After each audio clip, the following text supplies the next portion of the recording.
दोस्तों आवाज आ रही है? एक बार बताएंगे सर। एक बार आवाज आ रही है तो कमेंट करके बताएंगे। एक्चुअली क्या है यार, अपॉलॉजीज क्या है, actually I have shifted to a new place right. अभी मुझे एक ही वीक हुआ है तो कुछ ना वाईफाई का इशू है। जियो जो अपना एयर फाइबर है ना, वो मैंने लगवाया तो उसको 150 एमबीपीएस का है। वो स्पीड कभी देता है 5 एमबीपीएस, कभी 10 एमबीपीएस। बहुत फ्लक्चुएट करती है उसकी स्पीड। अभी मैं उसी को कंप्लेंट ही कर रहा हूँ। अभी तो मुश्किल से चल गया है तो जल्दी से क्लास ले लेते हैं, but there is some intrinsic issue, मुझे लगता है उसमें कुछ है जो बार बार डिस्कनेक्ट करता है। आप अच्छा, सबके साथ हो रहा है क्या जियो फाइबर में ऐसा? मेरे साथ तो ऐसा, मेरा 150 एमबीपीएस मैंने लगवाया कि कभी स्पीड का इशू नहीं होना चाहिए, और मुझे स्पीड देता ही नहीं है। वो ऐसा देता है मुझे। अभी देखो, मैंने सर्च करा फोन में, दिखाता हूँ। अभी वो होता है ना ओखला वाला स्पीड टेस्ट, अभी जस्ट वही कर रहा था। ऐसा आता है 10 एमबीपीएस, 12 एमबीपीएस, पता नहीं क्या बेकार है यार। वर्थ इट नहीं लगा मुझे। चलो आओ, कहाँ पे थे हम? हाँ, चलो जल्दी कर लेते हैं, अभी चला है तो इसकी मेहरबानी है, नहीं तो फिर खराब हो जाएगा। यार जियो है, जियो। इंटरनेट सर्विस प्रोवाइडर तो जियो ही है। अब उसके अंदर भी कुछ होता है, कुछ सब प्रोवाइडर, तो आई डोंट नो। हाँ, नो एरर बताया था इसमें ना। No error. अभी देखो कितनी स्पीड आ रही है मेरे पास। दिख रहा है किसी को? 15 16, ये देखो। 15 16 जीरो हो गई, बताओ। 14.99, 1/10। भाई 150 एमबीपीएस लगवाया और 15 भी नहीं दे रहा। 14.99, 150 एमबीपीएस में 15 स्पीड भी नहीं दे पा रहा, बताओ यार ये हद है। इसको मुझे लग रहा है मैंने अब वो डालनी पड़ेगी। वो उसकी कंप्लेंट डालता हूँ। मैं कई बार सोचता हूँ कि मैं ना करूँ, पर फिर मुझे लगता है सोशल मीडिया पे, इंस्टाग्राम पे डाल दूँ इसकी कंप्लेंट, फिर आएँगे घर पे भागते हुए। क्या हो गया, क्या हो गया? चलो, एक इट इज एसेंशियल मैं नीचे आपको बता रहा था, सबजंक्टिव वर्ब बोलते हैं। सो सबजंक्टिव वर्ब्स क्या होते हैं? जैसे जो वर्ब डिमांड करता है, ऑर्डर देता है, नेसेसिटी। देखो ये तीनों सेम ही काम कर रहे हैं। डिमांड कर रहा हूँ तुमसे, तुम्हें करना पड़ेगा। तुम्हें ऑर्डर दे रहा हूँ, ये जरूरी है भाई। जैसे मैंडेटरी हो गया, असेंशियल हो गया, इंपॉर्टेंट हो गया। या फिर मैं सजेशन देने का काम कर रहा हूँ, ऐसे मैं रिकमेंड कर रहा हूँ, रिकमेंड कर रहा हूँ या सजेस्ट कर रहा हूँ। वहां पे क्या होते हैं? वहां पे वर्ब्स आते हैं। अब इन वर्ब्स की खासियत होती है, ये अपने साथ हमेशा वर्ब का फर्स्ट फॉर्म लेते हैं। अब चाहे ये सिंगुलर हो तो भी इसमें एस ई एस नहीं लगेगा, चाहे ये प्लूरल हो तो भी इसमें एस ई एस नहीं लगेगा, चाहे ये प्रेजेंट में हो तो भी इसमें एस ई एस नहीं लगेगा, और चाहे ये पास्ट में हो तब भी इसमें एस ई एस नहीं लगेगा। इसलिए मैं आज पढ़ा रहा हूँ ये तुमको, क्योंकि ये तुम्हें पहले पढ़ा था, कंफ्यूजिंग लगता। ये आज अपनी मोस्ट प्रॉब्ली आखिरी क्लास रहेगी एरर की। इसके बाद हम नेक्स्ट डे, कल से एक बार फिलर का एक बार कुछ ले लेंगे, जल्दी जल्दी फिलर कंप्लीट करेंगे 1-2 दिनों में। और फिर उसके बाद फ्रेजल वर्ब्स और अपना कनेक्टर्स की तरफ जाएंगे, ठीक है? ठीक है, तो ये सिंपल वर्ब्स होते हैं, इनको कहते हैं सबजंक्टिव वर्ब्स। ये सबजंक्टिव वर्ब्स नहीं, सबजंक्टिव मूड के नाम से जाने थे, मूड। सबजंक्टिव मूड होता है ये। तो जब भी कुछ सजेशन कर रहे हो, डिमांड कर रहे हो, ऑर्डर कर रहे हो, नेसेसिटी दिखा रहे हो, तो ये वर्ब्स आते हैं जो हमेशा वर्ब का फर्स्ट फॉर्म अपने साथ लेते हैं। इनमें एस ई एस किसी भी तौर पे नहीं लगता। एस ई एस किसी भी तौर पे नहीं लगता, नहीं लगता। चाहे पास्ट है तब भी एस ई एस, ईडी भी नहीं लगता। एस ई एस और ईडी भी नहीं लगता इनमें, ठीक है? एस ई एस ईडी कुछ नहीं लगता। इन वर्ड्स को बोलते हैं सबजंक्टिव मूड, ठीक है? तो इसे लिखा है, it is essential that every candidate, तो सबमिट्स नहीं आएगा, सबमिट। अब इनके पीछे कोई रूल नहीं, मतलब कुछ नहीं है इनके पीछे, कुछ दिमाग वाली बात नहीं है, कोई कॉमन सेंस नहीं है। बस ये अंग्रेजी में कोई उठा किसी दिन, उसने ही फालतू का एक्सेप्शन बना दिया। It is purely exceptional case. ये प्योरली एक एक्सेप्शनल केस है, इसमें कोई भी रूल फॉलो नहीं करता। तो ये वो चीजें हैं जो मैं 99.99% कहता हूँ कि समझ के करनी पड़ेंगी, पर ये 0.001% चीज है जो आपको रटनी ही पड़ेगी। तो इसको बोलते हैं सबजंक्टिव वर्ब, जो कि डिमांड, सजेशन, ऑर्डर, नेसेसिटी के लिए इस्तेमाल करा जाता है। यहाँ पे ध्यान से देख लो भैया, ये क्या है? ये कभी भी अपने साथ एस ई एस और ईडी नहीं लेता, ठीक है? ठीक है, यहाँ पे क्या होता है? सब्जेक्ट आता है, फिर दैट आता है, फिर सब्जेक्ट आता है, फिर बेस हो। जैसे it is essential that every candidate first form V1, तो क्या आएगा? Submit. Yes, it is essential that every candidate submit the application before the deadline. ठीक है, अगला सवाल देख लेते हैं। चेक, ये देखिए, पहले ये देखो, यहाँ लिखा भाई, दो सवाल है, दोनों को चेक करो जल्दी से। दो स्टेटमेंट्स है, दोनों को चेक करो एक बार जल्दी जल्दी।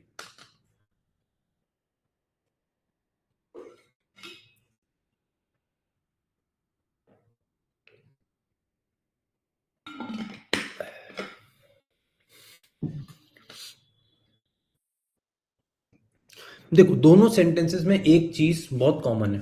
पहला, यहाँ पे एसेंशियल लगा है, जो हमने कहा नेसेसिटी, एसेंशियल, डिमांड, ऑर्डर। यहाँ पे इंसिस्टेड लगा है, इंसिस्टेड भी वही, उन्होंने जोर जोर जबरदस्ती करी, इंसिस्ट करा, वो काम करने पे ज्यादा फोकस दिया, तो इंसिस्ट करना भी होता है। तो सिंपल। दूसरा सेंटेंस देखो, the teacher insisted that she complete the task, that she complete the task, तो टीचर ने इंसिस्ट करा। ठीक है, बहुत नॉर्मल। अच्छा, मुझे बताओ, हमने हमेशा सुना है ना, इज, एम, आर को बी वर्ब्स बोला जाता है, याद है? मैं हमेशा बोलता हूँ बी वर्ब बोला जाता है, ये फॉर्म दर्शाता है, बी दर्शाता है। ऐसे वो कौन है, तो be verb, he is a teacher, she is an aspirant.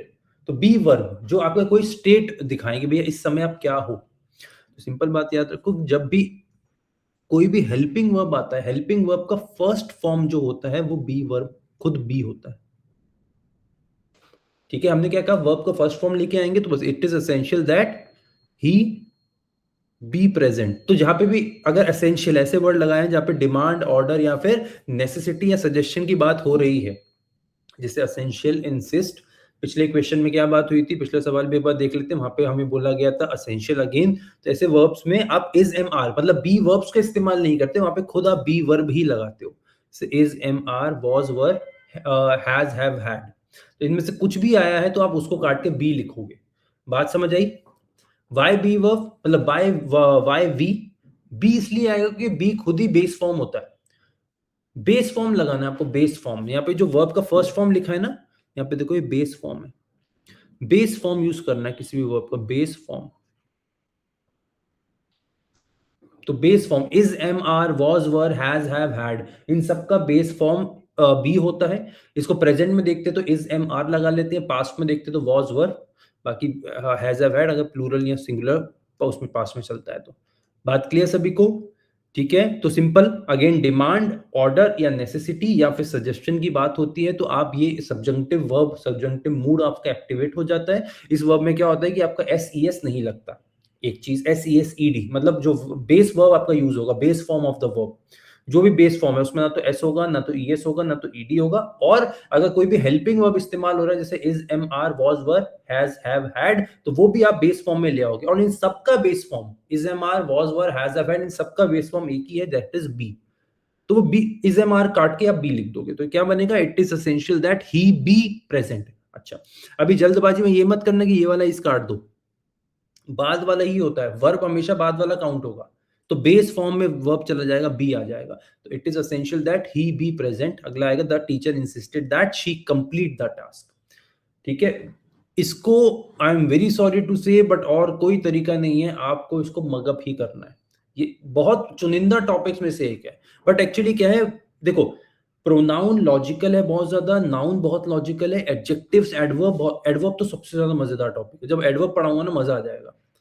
But verb ना, एक रटने वाला जो पोर्शन है वो वर्ब में सबसे ज्यादा होता है, क्योंकि वर्ब में इलॉजिकल रूल्स हैं, इलॉजिकल चीजें हैं जिसका कोई लॉजिक नहीं बनता। अभी इसका लॉजिक नहीं बनता कि क्यों आप प्रेजेंट में लिखा है ही इज प्रेजेंट को काट के बी लिखना चाहते हो, बेस फॉर्म क्यों आपने डाला, कोई सेंस नहीं बनता। अगले नीचे देख ले, शी के बाद फर्स्ट मतलब सिंगुलर आना चाहिए, कंप्लीट आना चाहिए, पर नहीं, वो कह रहे हैं वहां पे बेस फॉर्म डालो, कंप्लीट डालो। तो ये एक ही ऐसा रूल है जहां पे बेस फॉर्म का इस्तेमाल होता है। मतलब आउट ऑफ कंप्लीट इंग्लिश ये एक ही रूल ऐसा है जहाँ पे आप बेस फॉर्म का इस्तेमाल करते हो। वहां पे सब, जो बाकी हर जगह पे या तो फर्स्ट फॉर्म, सेकंड फॉर्म या थर्ड फॉर्म, पर बेस फॉर्म का इस्तेमाल एक ही जगह पे होता है। ठीक है, उम्मीद करता हूँ दोनों सेंटेंसेस सबको समझ आ गए होंगे। ठीक है, ये वो वर्ड्स हैं जिनके बाद आपका सब्जंक्टिव एक्टिवेट होता है, सब्जंक्टिव मूड। ठीक है, वो क्या कौन से वर्ड है, इंपेरेटिव, इंपेरेटिव का मतलब बहुत जरूरी है, असेंशियल है, इंपॉर्टेंट है, नेसेसरी है, सजेस्ट कर रहा है, रिकमेंड कर रहा है, इंसिस्ट कर रहा है, डिमांड कर रहा है, ऑर्डर कर रहा है। ठीक है, इसमें देखो ये वाला वर्ड, ये वाला, ये वाला, ये वाला, ये वाला है, ये वाला, ये सब क्या है? ये तो जरूरी हो गया ना, ये तो तुम्हें करना ही पड़ेगा, ये मैंडेटरी है, ये तो जरूरी है। Necessary, demand, insist, important, essential, imperative. अभी ये दोनों वर्ड्स ऐसे हैं जो सजेशन, ये थोड़े सॉफ्ट वर्ड्स हैं।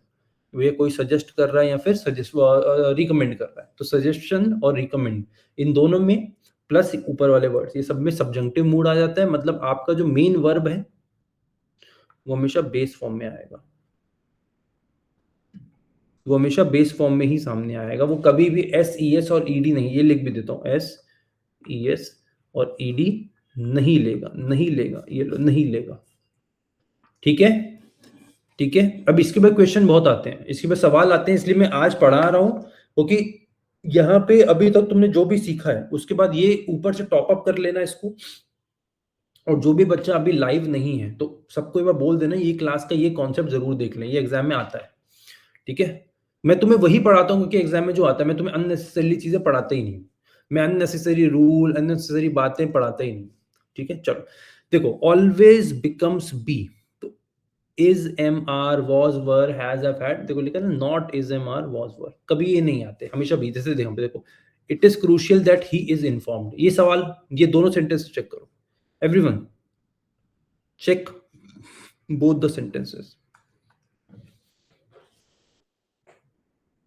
ये दोनों सेंटेंसेस जल्दी से चेक करिए सारे बच्चे। It is crucial, again crucial, important, demanded, force दिखाने के लिए, जबरदस्ती करने के लिए यूज हो रहा है। तो जहां पे भी फोर्स दिखाने के लिए, जबरदस्ती करने के लिए यूज होता है, हम क्या बोलते हैं? सब्जंक्टिव मूड चालू हो जाता है। सब्जंक्टिव मूड आया तो क्या होगा? Again everyone, if we have subject activated the subjunctive mood तो क्या हो जाएगा? ध्यान से देखेंगे, वेरी गुड, यहाँ पे आ जाएगा बी इन्फॉर्म्ड, यहाँ पे क्या हो जाएगा? She be punished. तो it is crucial that he be informed, भैया ये बहुत जरूरी है कि वो इन्फॉर्म्ड है, उसको सब पता होना चाहिए। और they demanded that she be punished, कि उन्होंने डिमांड करा कि भैया उसको पनिशमेंट मिलनी चाहिए, तो शी बी पनिश्ड। ठीक है, बेसिक रूल है, बेसिक एज इन थोड़ा सा कॉम्प्लिकेटेड, थोड़ा सा ट्रिकी हो जाता है क्योंकि इसका कोई कॉन्सेप्ट नहीं बनता, कोई मतलब कॉमन सेंस नहीं है, कोई लॉजिक नहीं है, इट इज इलॉजिकल टू से द लीस्ट। इलॉजिकल होने के बाद भी इसके बाद सवाल आते हैं, सब्जंक्टिव मोड पे बहुत क्वेश्चन आते हैं, स्पेशली बैंक और एसएससी में तो बहुत आते हैं, तो ध्यान से ये बात देखना ही पड़ेगा। ठीक है, आगे आ जाओ, आगे, it is crucial that he be informed, they demanded that she be punished. ठीक है, चलो सवाल आपके सामने है, टाइमर स्टार्ट कर रहा हूँ। जो टाइमर स्टार्ट, मतलब टाइम मैंने स्टार्ट कर दिया, सारे बच्चे पढ़ना स्टार्ट करेंगे।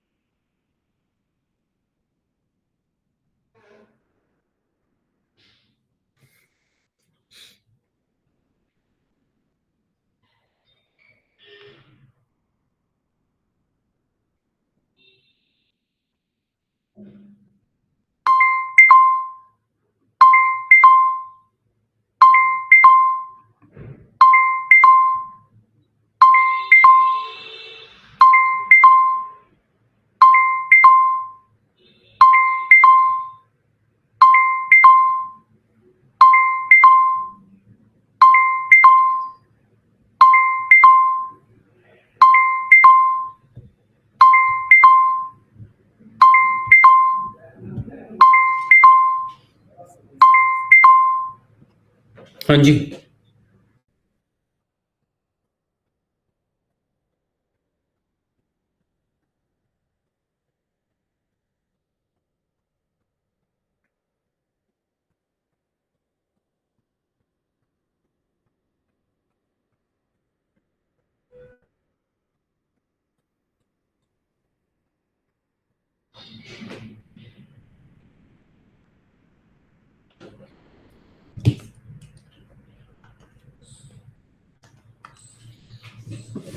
ईडी भी नहीं होता, ईडी भी नहीं होता, देखो लिखा है, the committee recommended that the proposal is revised before it is presented to the board. Check करो,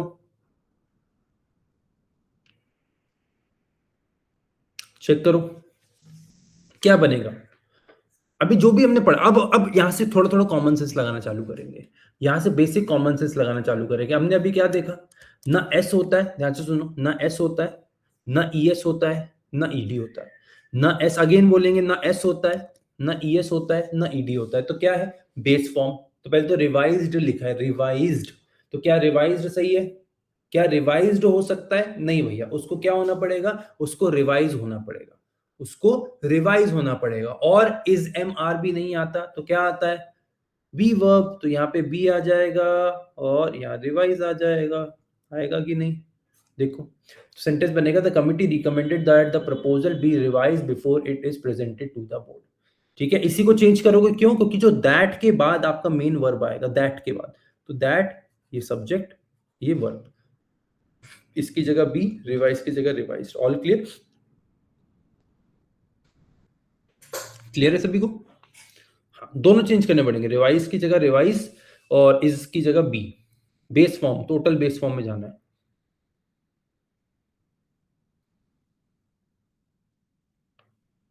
सर बी इन्फॉर्म था पहले में, तो उसमें चेंज नहीं होगा। कहाँ पे? यहाँ पे फर्स्ट फर्स्ट क्वेश्चन। ओके, कहाँ पे? खुशी कौन सा बोल रही है? ये वाला, it is essential that every candidate submit the application. इससे पहले क्या था? ये सबसे पहले ही करा था हमने सब्जंक्टिव में। तो it is essential that he is present, he be present, the teacher insisted that she complete the task। और क्या पढ़ा था? It is crucial that he be inform, करा तो था, ही बी इन्फॉर्म्ड। समझ मेरी बात, सिंपल बात समझ।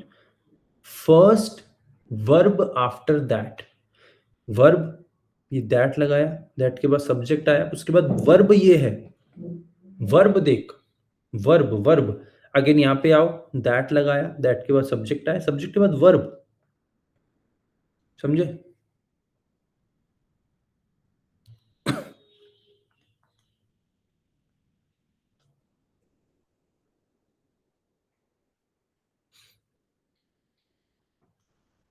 अच्छा वो बोल रहे, ओके ओके ओके, एक सेकंड रुको। The committee recommended that the proposal be, हाँ हाँ, अच्छा अच्छा अच्छा, हाँ हाँ, ठीक है ठीक है ठीक है, ओनली आप इसको चेंज करोगे ना, ठीक ठीक है, ओनली इसको चेंज करोगे। ओनली वर्ब जो मेन आपका ये है, जो सब्जेक्ट के अगला वाला वर्ब है, बस उसी को आपको चेंज करना है। जैसे चेंज कैसे करना है आपको? एक कोई चेंज करना है। अगर यहाँ पे अकेले रिवाइज्ड लिखा होता, सुनो, अगर अकेले रिवाइज्ड लिखा होता तो आप रिवाइज कर देते, पर इज लगाया तो आपने इज का बी वर्ब बना दिया, उसका बेस फॉर्म बना दिया, तो बी रिवाइज्ड, यस। तो committee recommended that the proposal be revised before it is presented to the board. तो अगेन एक चेंज करेंगे, सिंगल चेंज का सवाल बनता है ये। सिंगल चेंज में आपको सब्जंक्टिव वर्ब, सब्जंक्टिव मूड के बाद जो भी एक नया वर्ब आ रहा है, उस वर्ब को प्रेजेंट, पास्ट या फ्यूचर में नहीं रखना है, फर्स्ट सेकंड या थर्ड फॉर्म में नहीं रखना, हमेशा बेस फॉर्म। तो यहाँ पे बनेगा, the committee recommended that the proposal be revised before it is presented to the board. ठीक है, चलो भाई अगला बना के देखते हैं। बना लो, ये वाला बना के देखो।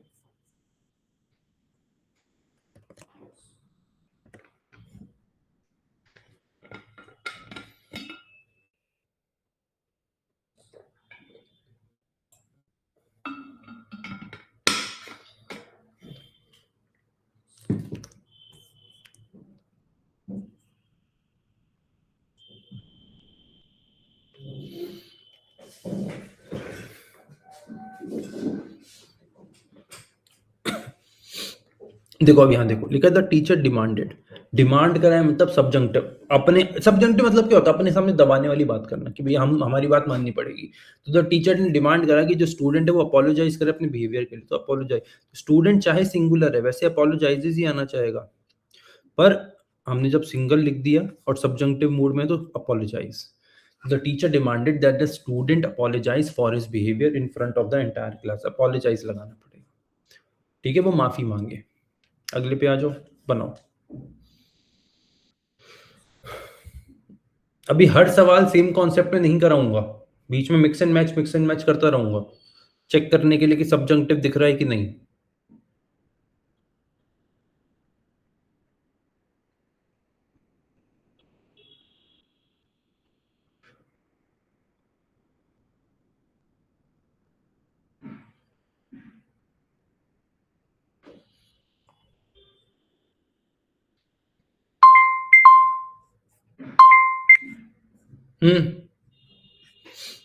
ठीक है, बोल रहा है question, she hanged the painting carefully on the wall to enhance the decor of the living room. ठीक है, केयरफुली करा है, क्या केयरफुली यहाँ पे सब्जंक्टिव है? क्या केयरफुली करना सब्जंक्टिव है कि भाई करना ही पड़ेगा? नहीं, केयरफुली है, सोच समझ के काम किया तो टू एनहेंस आ सकता है। और केयरफुली यहाँ पे LMH है क्या? याद है LMH बेयर मिनिमम है या बेयर इन्फिनिटिव है क्या ये? Is it bare infinitive? No. तो LMH वाला कॉन्सेप्ट भी नहीं लगेगा क्योंकि ये होता तो टू को हटाना पड़ता, याद है ना? LMH वाला कॉन्सेप्ट टू को हटाना पड़ता, ये तो LMH भी नहीं है तो टू रहने दो। तो गलत क्या ही हैंग्ड।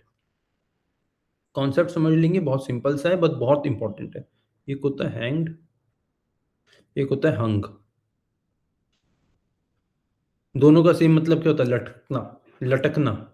ये दोनों हैंग के पास्ट पार्टिसिपल्स हैं। हैंग मतलब जो लटकाने वाला होता है, हैंग उसके थर्ड फॉर्म है दोनों के दोनों। ये भी V3 है, ये भी V3 है। प्रॉब्लम क्या है? हैंग्ड जो यूज होता है वो इंसान के लिए फांसी देने के लिए यूज होता है। ओनली एक काम होता है फांसी देना। और उसके अलावा अगर कुछ भी लटका रहे हो, लटकाना, कुछ भी लटका रहे हो तो आप हंग यूज करोगे। सिंपल डिफरेंस समझ लो। अगर इंसान को लटकाया जा रहा है फांसी देने के लिए तो इंसान को एग्जीक्यूशन के लिए, भाई एग्जीक्यूशन लिख लो। एग्जीक्यूशन मतलब समझ रहे हो? फांसी की सजा देके हटा देना, सफाया कर देना, निस्तो नाबूद कर देना। तो वहां पे हैंग्ड आता है। हैंग्ड आता है पर्सन के लिए। जैसे जेल में कसाब को डेथ दी थी तो हैंग्ड टिल डेथ। फिर ऐसे पेन तोड़ देते हैं, पेन के निप तोड़ देते हैं ना। The person Kasab should be hang till death. तो हैंग्ड, लटकता, लटका दो उसको, फांसी की सजा दे दो। पर उसके अलावा अगर आप कुछ भी लटका रहे हो, फोटो फ्रेम लटका रहे हो, कुछ भी लटका, किताब लटका रहे हो, बुक लटका रहे हो, कुछ भी लटका रहे हो, कोई पेंटिंग लटका रहे हो, तो पेंटिंग लटकाने में इंसान लटकाना अलग होता है। तो हैंग नहीं आएगा, हंग आएगा। She hung the painting carefully on the wall. Hung करा उसने मतलब कुछ लटका दिया। इंसान को फांसी दे दी, वो हैंग्ड। नॉर्मल किसी को लटका है तो हंग। तो हैंग्ड वर्सेस हंग का सिंपल कॉन्सेप्ट होता है। हैंग्ड आता है, अगेन सुन लेंगे, जब इंसान को फांसी की सजा दी जाती है, only one use case. Hanged का बस एक ही काम है, फांसी की सजा में इस्तेमाल होता है बस। वही हंग के बहुत इस्तेमाल है। कुछ भी लटकाना हो, फोटो फ्रेम, घड़ी लटकानी है, दीवार पर घड़ी लटकी है तो हंग ऑन द वॉल। ठीक है, वॉच को हंग कर दिया, अपने पेंटिंग को हंग कर दिया, बुक को हंग कर दिया, जो भी लटकाना है तो वो हमेशा हंग आएगा। ठीक है, तो शी हंग द पेंटिंग, ये इंपॉर्टेंट है, बहुत बार आता है। ठीक है, चलो ये वाला बनाओ।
वह भी ऐसे ऐसे बच्चों के मैसेजेस आ रहे हैं ना सिलेक्शन के बाद। आज IBPS क्लर्क का फाइनल रिजल्ट आया है। जिन बच्चों से मैंने हो गया 2-3 महीने पहले बात होती थी, उनके साथ लग के बहुत मेहनत करी, फाइनली आज सिलेक्शन हो गया। तो ऐसा सही में लगता है कि यार आपकी जीत हुई है, टाइप ऐसा फीलिंग आता है कि आपकी जीत हुई है। चलो, हाँ, लिखा है the board suggested that the policy be reconsidered in light of recent developments in the market. ठीक है, हमने कभी ये सजेस्टेड आ गया, सब्जंक्टिव मूड आया, बाद में दैट आ गया, तो पहला वर्ब देखेंगे बी होना चाहिए, बी है, ठीक है, नो एरर। ई बॉम्बे। ठीक है, तो the board suggested that the policy be reconsider, बस परफेक्ट, फाइन। अगले पे आ जाओ, बनाओ।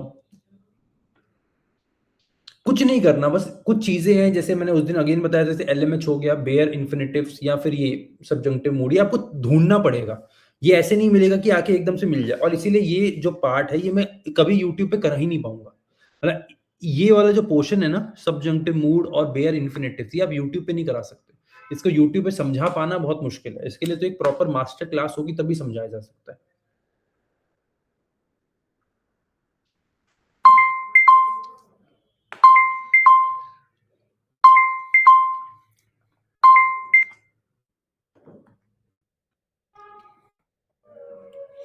लिखा है इट इज इंपॉर्टेंट। देखो इंपॉर्टेंट आ गया तो हम क्या बोलेंगे भैया, सबजंक्टिव मूड स्टार्ट हो गया।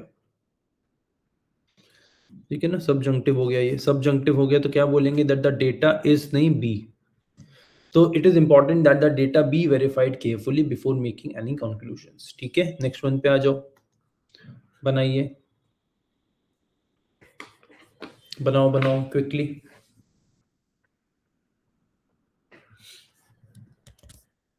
चलो जी, लास्ट 20 सेकेंड्स। ये तो वैसे 5 सेकेंड का सवाल है, अभी थोड़ी प्रैक्टिस कर रहे हैं, नया कॉन्सेप्ट हो गया, अब थोड़ा प्रैक्टिस कर लेते हैं।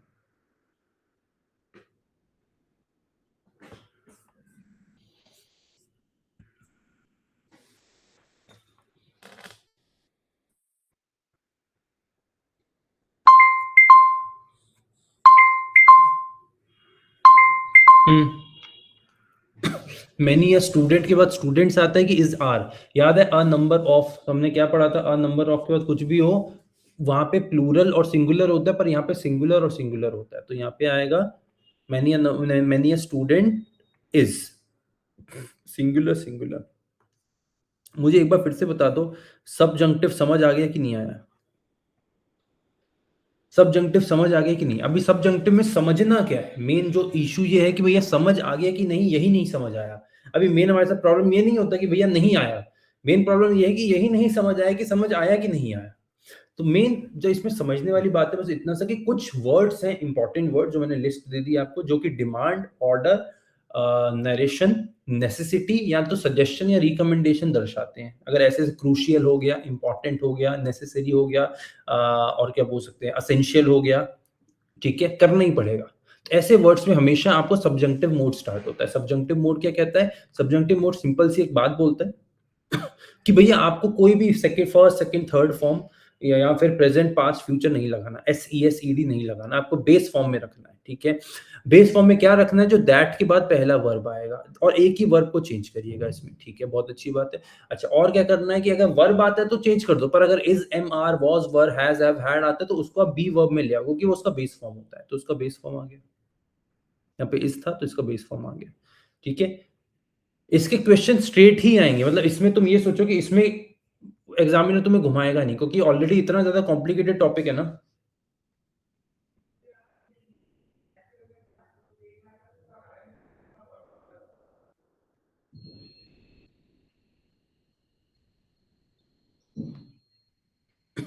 अभी इतना कॉम्प्लिकेटेड टॉपिक है ना कि यहाँ पे वो स्ट्रेट दे देगा, वो बता देगा कि भैया यही एरर है। जैसे यहाँ पे जितना एरर यहाँ पे आया ना, अगर क्वेश्चन एग्जाम में आता है तो इतना ही आया, सेम। ठीक है, चलो अब थोड़ा सा प्रैक्टिस कर लेते हैं, जो हमने बेसिक कॉन्सेप्ट सीखे उनकी।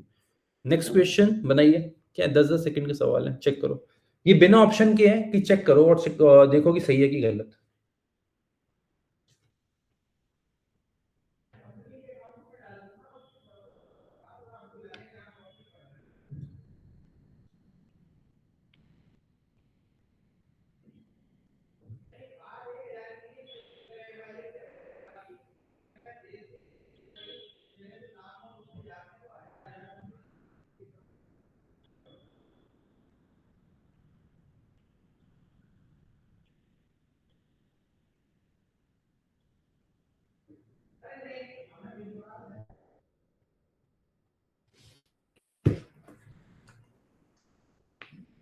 यहाँ पे आएगा everyone has the right to express, their नहीं आ सकता क्योंकि एवरीवन सिंगुलर होता है, तो हिज। अच्छा, हिज आएगा कि हिम आएगा? ये याद है, ये पढ़ा था हमने। हिज और हिम में फर्क पता है ना? हिज यहाँ पे एडजेक्टिव पोजेशन है और ये सिंपल पोजेशन है। ये भी मैंने पढ़ाया था प्रोनाउन वाली क्लास में, उम्मीद करता हूं कि ये डिफरेंस सबको पता है। हिज और हिम का डिफरेंस पता है सभी को? उम्मीद कर रहा हूँ कि सबने प्रोनाउन वाला मास्टर क्लास जो है यूट्यूब पे देख लिया होगा। तो हिज और हिम का भी मतलब हिज और हिम भी हर जगह यूज नहीं करा जा सकता, इनमें भी बहुत बड़ा डिफरेंस है। जैसे हिज एक एडजेक्टिव पोजेशन में आता है और हिम एक सिंपल पोजेशन में जाता है। तो everyone has the right to express, his आएगा यहाँ पे, हिम नहीं आएगा, his opinion.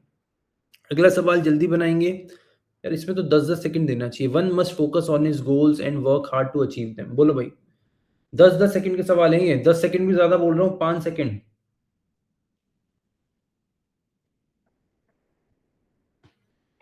5 second.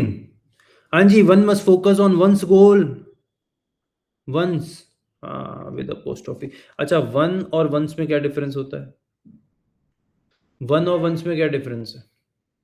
Without apostrophe बोल रहा हूँ, एक ये होता है अपोस्ट्रोफी वाला, ये तो अलग हो गया। ये नहीं, वन और वंस विदाउट अपोस्ट्रोफी, क्या डिफरेंस है दोनों में? ये सिंगुलर है, ये प्लूरल है। इसके कुछ एग्जाम्पल भी दिए थे, जैसे I don't like blue pen, I like red dash. तो यहाँ पे क्या आएगा, रेड वन या red ones? I don't like blue pen, I like red dash, क्या आएगा, वन या वंस? रघुवीर बता, यहाँ पे क्या आएगा, वन आएगा कि वंस आएगा? बोलो, क्यों आएगा वंस? मैंने ऊपर क्या लिखा, हमेशा याद रखो, सवाल जब लॉजिकल तरीके से बन सकता है तो उसको लॉजिकल ही बनाओ। नहीं आएगा बेटा, वन आएगा, क्योंकि पेन लिखा है, सिंगुलर है, तो सिंगुलर के साथ सिंगल आएगा कि प्लूरल डाल दोगे जबरदस्ती में? अपनी मर्जी थोड़ी चला सकते हैं कि जहां पे तो मेरा मन करे तो मैं वहां पे कुछ भी डाल दूं। एक पेन है, सिंगल है, तो सिंगल के साथ वन आएगा, और अगर पेन्स होता तो प्लूरल आता। बेसिक कॉमन सेंस, अगेन वही बोलता हूँ, इसलिए use the common sense. Common sense ही सबसे ज्यादा अनकॉमन कॉमोडिटी है, तो कल्टीवेट दैट कॉमन सेंस कि भैया पेन है तो सिंगुलर, अभी तो बताया, सिंगल में सिंगल, प्लूरल में प्लूरल, सिंगल में सिंगल, प्लूरल में, इसमें क्या है, कौन सा हमने गणित लगा लिया ऐसा? सिंपल है, सिंपल है, कोई ऐसा बहुत कठिन टॉपिक है?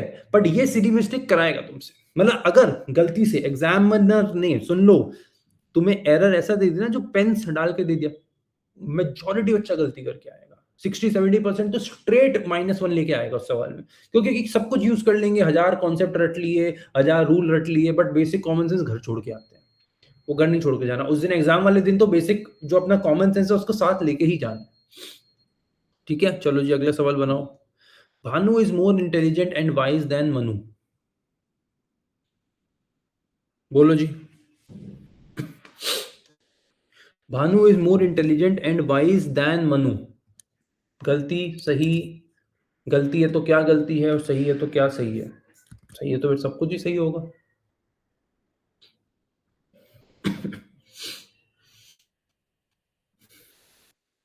5 4 3 2 1।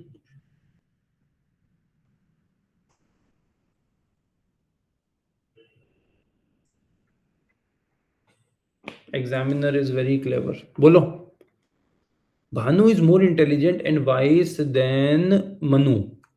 अरे यार, इतना हलवा सवाल नहीं बना पाओगे, क्या कर रहे हो तुम लोग? Easiest question ever. कि अच्छा, यहाँ पे कौन सा कॉन्सेप्ट लग रहा है ये बता दो, विच concept is being used here? मैं भी तुमको बताऊंगा, अभी किसी को नहीं दिख रहा है एरर, मुझे पता है, मैं जैसे ही बोलूंगा ना, ये कॉन्सेप्ट है, सबके सब ओ शिट भैया, ये तो बहुत आसान था, बहुत आसान था। कौन सा कॉन्सेप्ट लग रहा है? पैरेललिज्म। अब लगा लो पैरेललिज्म, जाओ खुश हो जाओ। पर मेरे बोलने के बाद लगा रहे हो तो कोई फायदा थोड़ी आएगा। हाँ, मेरे बोलने के बाद लगा कि क्या फायदा आएगा पैरेललिज्म? भैया यहाँ पे लिखा है मोर इंटेलिजेंट, मतलब कंपैरिजन हो रहा है, तो वाइज कैसे हो सकता है? कंपैरिजन में वाइजर होगा कि नहीं? मोर वाइज नहीं होता, वाइजर होता है। Wise, wiser, wisest, wise, wiser, wisest.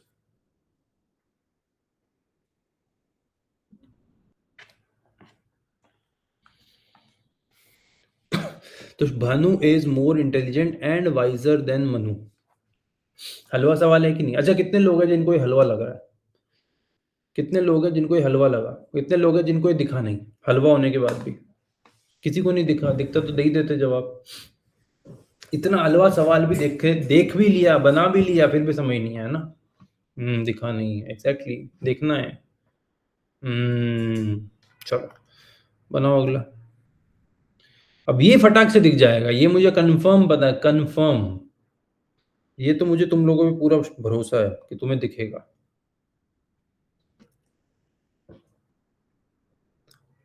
यहाँ पे क्या आएगा? शी इज अ माइजर पर्सन, नहीं हो सकता, माइजरली।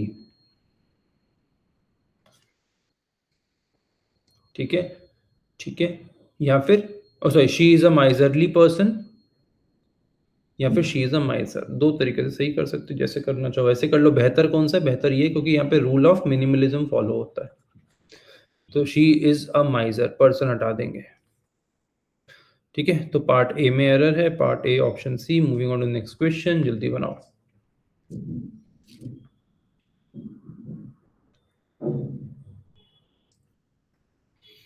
ओबीस पीपल आर, ये पीपल क्या होता है? प्लूरल होता है कि सिंगुलर?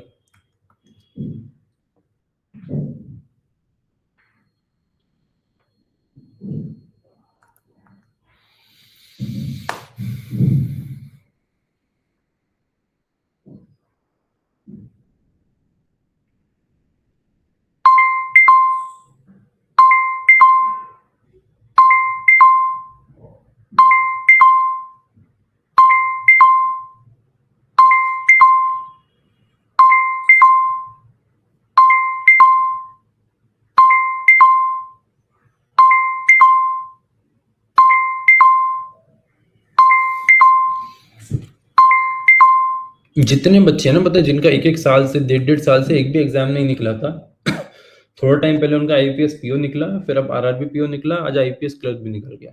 मतलब मेरे कितने सारे बच्चे ऐसे हैं जिनके तीनों तीन एग्जाम निकले, और जो एक एक डेढ़ डेढ़ साल से एक भी एग्जाम नहीं निकाल पा रहे थे। ये आपको इसलिए बताया जा रहा है क्योंकि आप लोग भी ऐसी मल्टीपल एग्जाम निकालोगे। Scientist have obtained, scientist plural है, हैव सही है, बट एविडेंसेस नाम की कोई चीज नहीं होती। ये क्या होता है? अनकाउंटेबल। तो enough evidence to prove that obese people, ये क्या होता है? ओनली प्लूरल, पहले ही प्लूरल है ये पहले ही प्लूरल है। जैसे पुलिस होता है वैसे पीपल होता है, आर ही आता है, पीपल आर। तो पार्ट बी में एरर है, पार्ट में ऑप्शन इज द आंसर। बनाइए।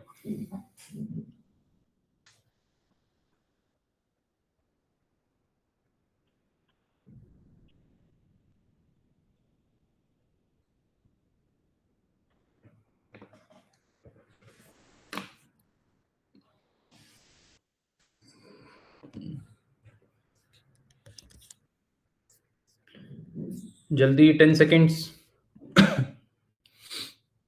Last 10 seconds.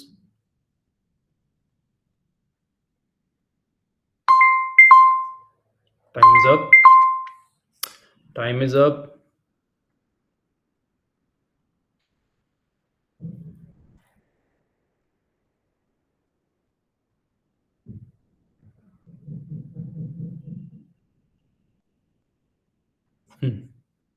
ये सवाल प्योरली कॉमन सेंस के ऊपर होगा। ये सवाल प्योरली कॉमन सेंस बेस्ड है, प्योरली कॉमन सेंस बेस्ड। क्यों प्योरली कॉमन सेंस बेस्ड? देखो, रीसेंट सर्वे, हाल ही के समय में एक सर्वे किया गया जो दर्शाता है, ये किस सेंस में चल रहा है। क्या मैं बोल सकता हूँ सिंपल प्रेजेंट, हाँ या ना? सिंपल प्रेजेंट है, सिंपल प्रेजेंट में चल रहा है। इंडिकेट करता है कि जो नंबर ऑफ ड्रग एडिक्ट्स है, ये नंबर है, the number of drug addicts grieve.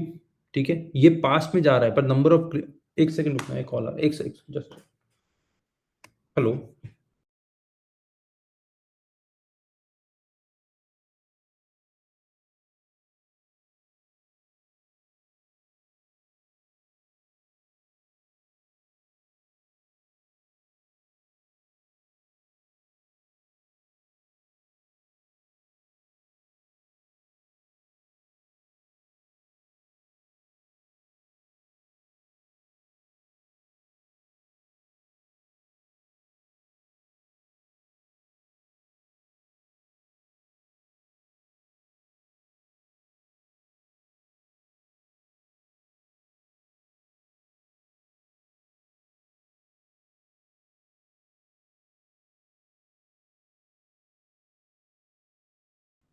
हाँ जी।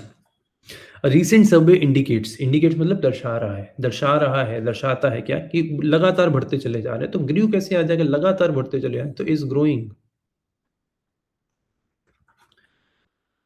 Is growing. टाइमलाइन क्यों लगेगा? टाइमलाइन कॉन्सेप्ट क्यों लगेगा? टाइमलाइन होता है जब एक के बाद दूसरा कॉन्सेप्ट होता है, एक के बाद दूसरा काम। वो तो दर्शा रहा है कि भैया वो जो सर्वे है वो दर्शा रहा है कि भैया जो ड्रग एडिक्ट्स हैं वो बढ़ते चले जा रहे हैं। इज ग्रोइंग, क्योंकि नंबर है, नंबर है, द नंबर ऑफ में इज आता है, याद है ना? अगर अ नंबर ऑफ होता तो आर आता। हाँ, द नंबर ऑफ है इसलिए is growing. The number of आता तो आर ग्रोइंग हो जाता, है ना?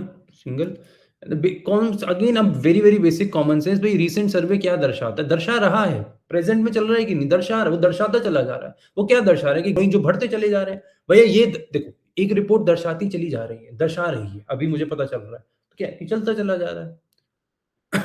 ठीक है, ठीक है, चलो नेक्स्ट सवाल बनाओ।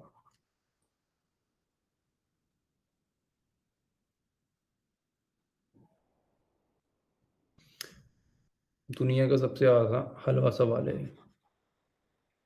दुनिया का सबसे हलवा सवाल। I want you to pick up the box of glasses gently and keep it. Kept it लिखा है, keep it ही होगा। क्यों? क्योंकि लिखा पुट, तो पिक लिखा है यहाँ पे, पिक अप तो कीप इट। ये लिखा है सिंपल अपना प्रेजेंट में, वर्ब के फर्स्ट फॉर्म में, तो ये भी वर्ब का फर्स्ट फॉर्म आएगा, तो केप्ट नहीं आएगा, कीप आएगा। हाँ, तो I want you to pick up the box of glasses gently and keep it on the table carefully. Parallelism को सिंपल सा बेकार सा कॉन्सेप्ट है, बेकार नहीं है, इंपॉर्टेंट है। अगले पे आ जाओ।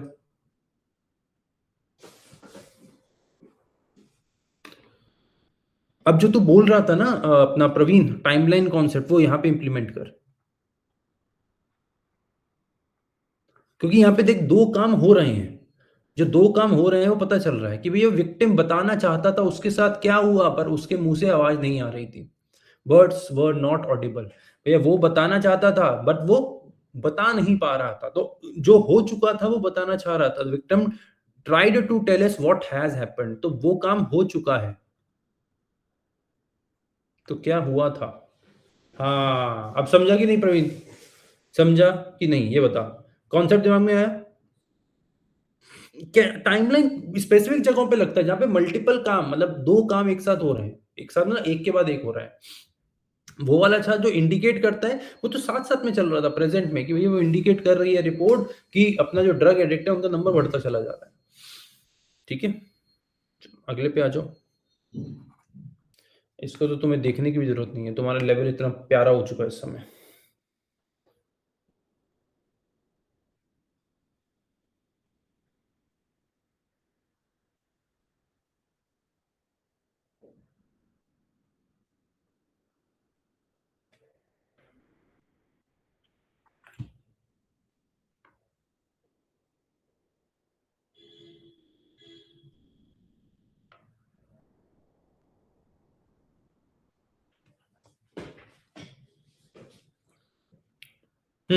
डिस्पाइट के बाद ऑफ नहीं आता यार, इंस्पाइट के बाद आता है।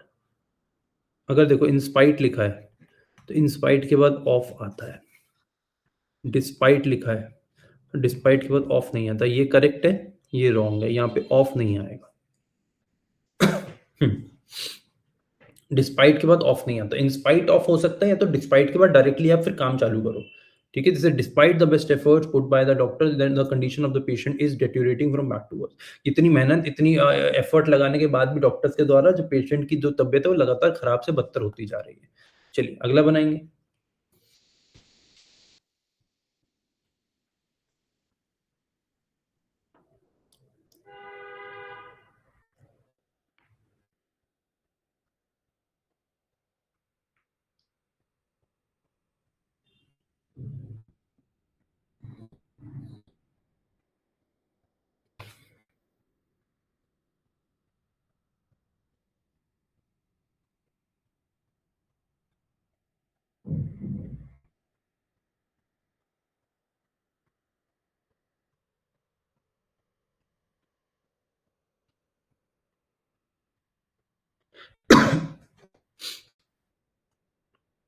समझ गया?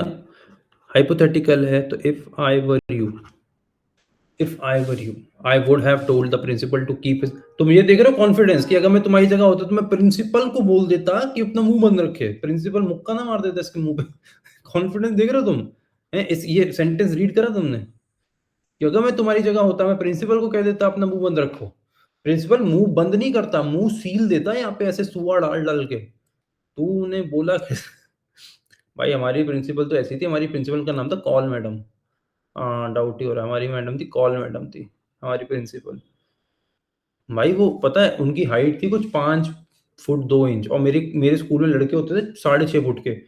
मैडम पकड़-पकड़ ऐसा गला पकड़ती थी उनको ऐसे नीचे खींच-खींच के उनको लगाती थी। धाएँ, धाएँ, धाएँ और जो सबसे ज़्यादा बना ओवर स्मार्ट क्लास में मतलब स्कूल में वो तो मतलब आज सही से घर नहीं जाएगा, 5-6 उँगलियाँ छपेंगी उसके गाल पे तभी जाएगा। कॉल मैडम भाई बहुत खतरनाक होती थी। हाँ, डाउटी ज़्यादा ही डाउटी हो रहा है।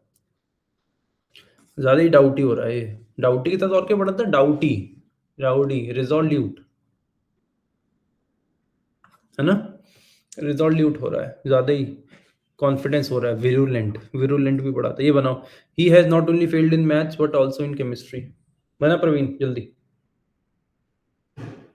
डॉन्टलेस।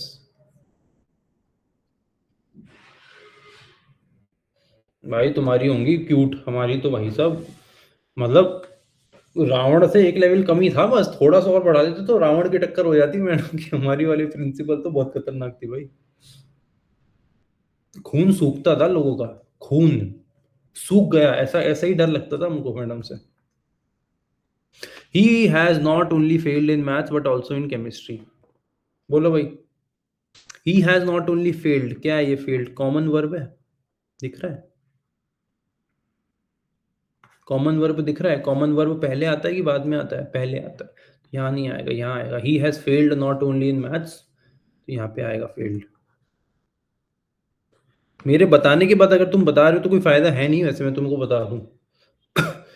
अगर इतना इस लेवल के सवाल में भी अगर तुम्हें मुझे मतलब मेरा वेट करना पड़ रहा है कि भैया आप बता दो तो हो जाए, तो ये तो तुम मतलब रिवीजन नहीं करके आए हो, सिंपल बात समझ रहा हूँ मैं। नहीं मैंने तो ठीक है जो भी है, इसमें वेट मत करो। जल्दी-जल्दी बताओ, ये तो बहुत हलवे हैं यार, ये एग्ज़ाम में बहुत आता है पता है तुम्हें और ये कहीं न कहीं का पीवाईक्यू है। ये है भी पीवाईक्यू क्वेश्चन और ऐसे आगे भी आएगा सवाल, ये सेम प्रीमाइस सेम कॉन्सेप्ट के ऊपर सवाल देता है बार-बार एसबीआई, आईबीपीएस, एसएससी। चलो ये बनाओ।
ठीक है। आओ, सवाल बोल रहा था petition by victims which was filed on March 10 chose to totally comply with. ठीक है, उन्होंने कोई पिटीशन फाइल करी थी, उसकी कॉम्प्लिकेशन देख रहे हैं, तो टोटली कंप्लाई कर रहा है, टोटली कंप्लाई। ठीक है। With section 211 of IPC which said that the total crimes in India are 22 point. Lower के बाद फ्रॉम थोड़ी आता है, लोअर देन, ये तो क्या है? हलवा सवाल हुआ ये तो।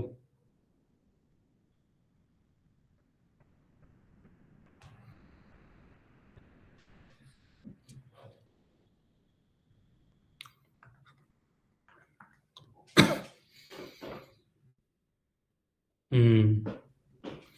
Lower than the estimated levels which said the total crimes in India 2.6। हाँ, हाँ, ठीक है ना, वो उन्होंने एक अनुमान लगाया था, उनके अनुमान से 2.6% कम क्राइम हो गया हिंदुस्तान में। ठीक है, ऑल सेट। अच्छा ये देखो इसमें क्या गेम है?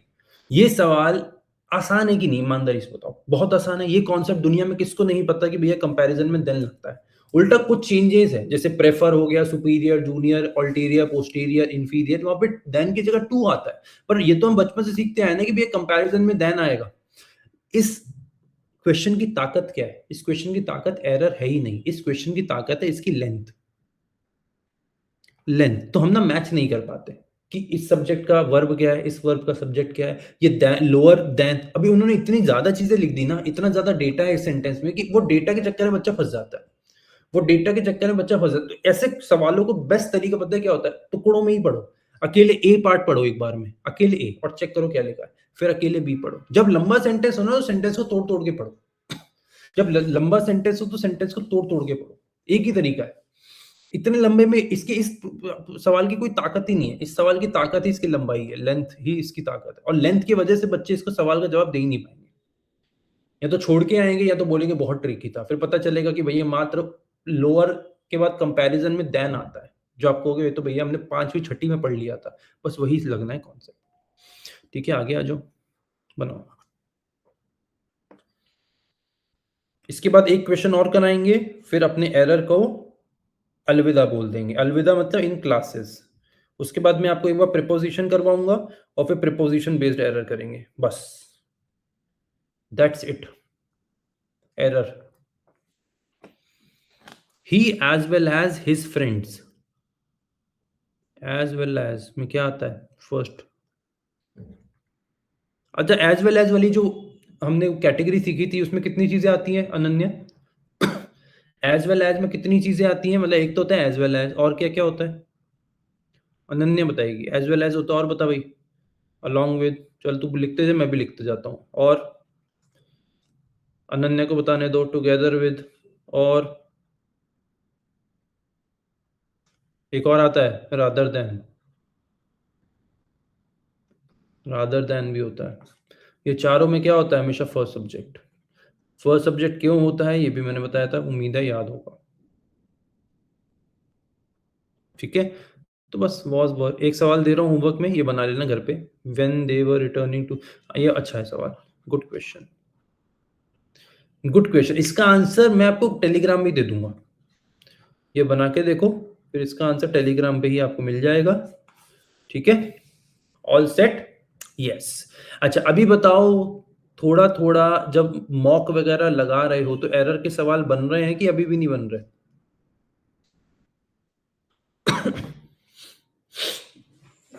Very good Praveen, very good. Attack to नहीं आता ना, अटैक के बाद टू नहीं आता। ये एक वर्ब है जो कि सिंपल वर्ब है, ये इसको टू की जरूरत नहीं है। Some goons attacked them, not attack, attacked them. Attack के बाद टू नहीं आता। Yes, very good. अच्छा ये बताओ, आजकल जब से मॉक वगैरह लगाया है, किसी ने सेक्शन लगाया है, टॉपिक लगाया है, तो क्या एरर के सवाल कंपैरेटिवली अभी ज्यादा हो पा रहे हैं, या थोड़े कॉन्फिडेंस से बना पा रहे हो, या अभी भी सेम उसी कंडीशन में हो भैया जहां से आज से 1 डेढ़ महीना 2 महीना पहले थे? फिलर्स में प्रॉब्लम, कोई बात नहीं। फिलर्स तो देखो सबसे आसान टॉपिक है, फिलर सबसे आसान टॉपिक है, उसमें कोई एरर नहीं है। एरर हो पा रहे हैं, ठीक है। एक काम जो सबको करना है ना याद से, every other day, every other मतलब every alternate day, either you give a sectional mock, either you give a sectional mock, और you give a full mock. क्योंकि नाउ यू गाइज और are actually on that stage कि अगर आप अभी अपना full throttle में नहीं जाओगे ना, अनन्या यस सर हो रहा है, अगर अपने फुल थ्रॉटल में अभी नहीं जाओगे ना, तो वो एक कंप्लेसेंसी की साइकिल चालू हो जाएगी, जहां पे आपको हमेशा ही लगेगा I am not ready, I am not. अंदर से कई बार फीलिंग आती है ना, भैया आई एम नॉट रेडी, मुझे लग रहा है थोड़ी और मेहनत करनी है, तो लगता है थोड़ी और क्लासेस करनी है, ये वाला कॉन्सेप्ट फला फला वीक है, ये वाला कॉन्सेप्ट फला फला वीक है, ये भी कर लेती हूँ, वो भी कर लेता हूँ, फिर मॉक दे दें। हमेशा होता है ना, नॉट रेडी वाली फीलिंग आती है। तो नॉट रेडी वाली फीलिंग में आपको बताऊं, युवराज सिंह ने बहुत अच्छी बात बोली थी। उसने कहा था कि जब मैंने 6 छक्के मारने गया था उस मैच से पहले आई वॉज नॉट रेडी। और रिजल्ट क्या निकला? 6 छक्के। पता है आपको युवराज सिंह ने T20 वर्ल्ड कप में 6 छक्के मारे थे फ्लिंट ऑफ स्टुअर्ट ब्रॉड को। उससे पहले उसने बोला था आई आई थॉट, मुझे लगातार लग रहा था कि I was not ready, underprepared सी फीलिंग आ रही थी। तो युवराज सिंह को 6 छक्के मारने से पहले अंडर प्रिपेयर्ड वाली फीलिंग आ रही थी।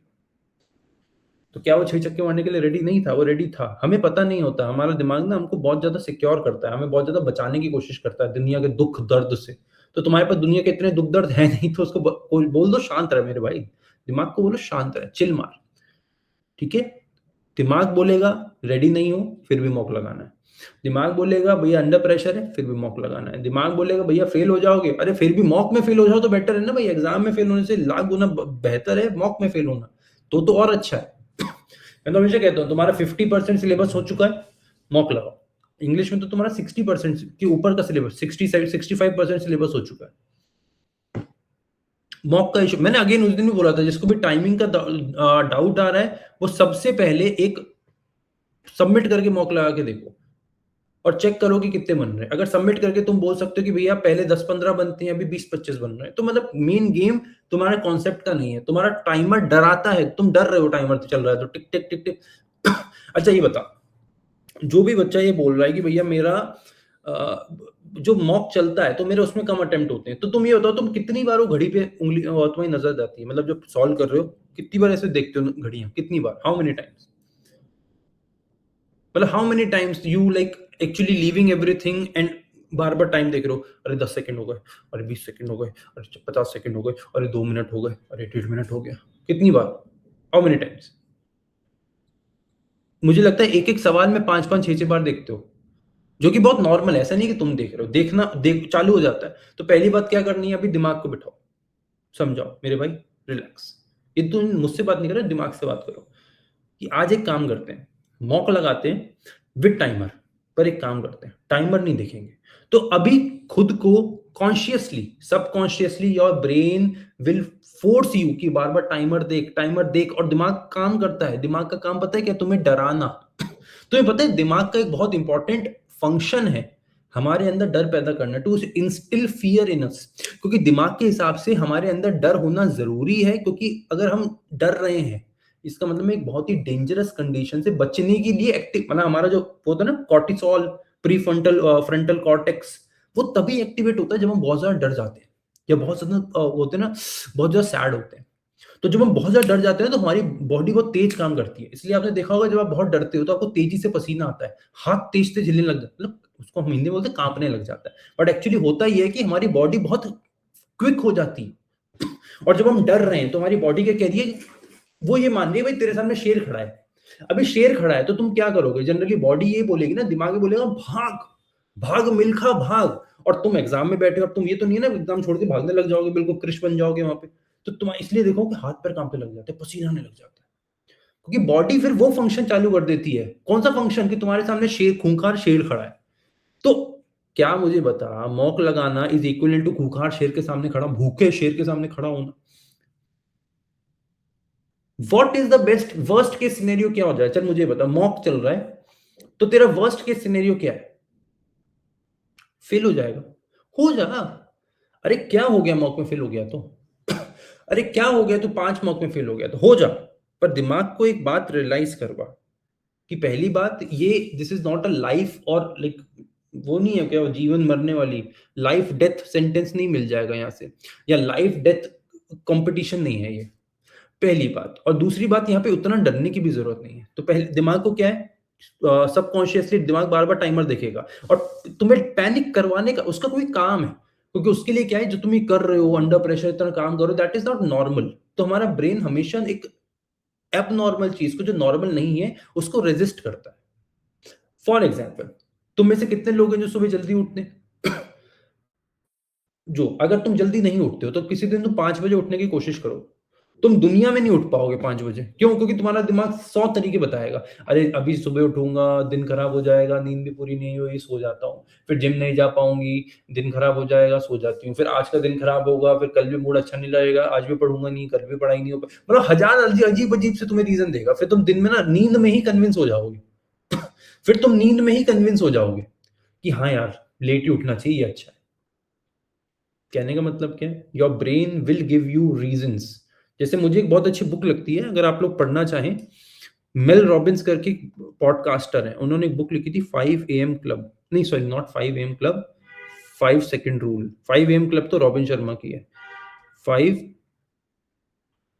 सेकंड रूल, चाहो तो ये बुक पढ़ लेना, वेरी गुड बुक, मतलब मुझे बहुत पसंद है ये किताब, तो अगर आप लोग पढ़ना चाहें तो ये किताब पढ़िएगा, मेरी तरफ से रिकमेंडेड रहेगी उन बच्चों के लिए स्पेशली जो प्रोक्रेस्टिनेट करते हैं।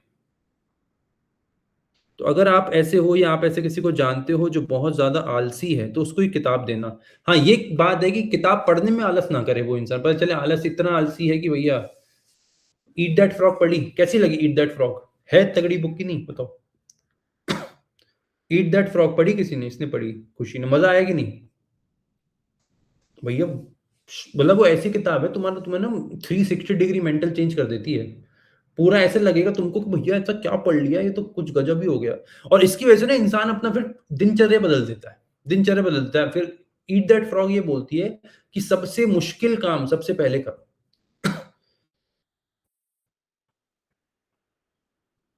यस सर, ऐसा लग रहा है कि आपने लिखी है।